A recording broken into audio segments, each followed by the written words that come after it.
Okay, I forgot to hook up the throttle cable. You got to put that little barrel nut back in there and just poke it through the hole. One thing you want to make sure, you want to get all the slack out of that so you have full pedal up front. But if I were to tighten this right now, it's a bad idea because the carburetor's cold, so the choke is fully on.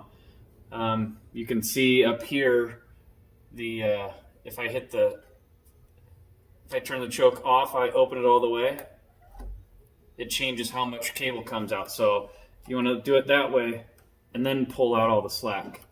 Not too hard because you want to be able to, you want to have it just get the slack out. Don't pull it tough, just no slack. And tighten it like so, and that's it.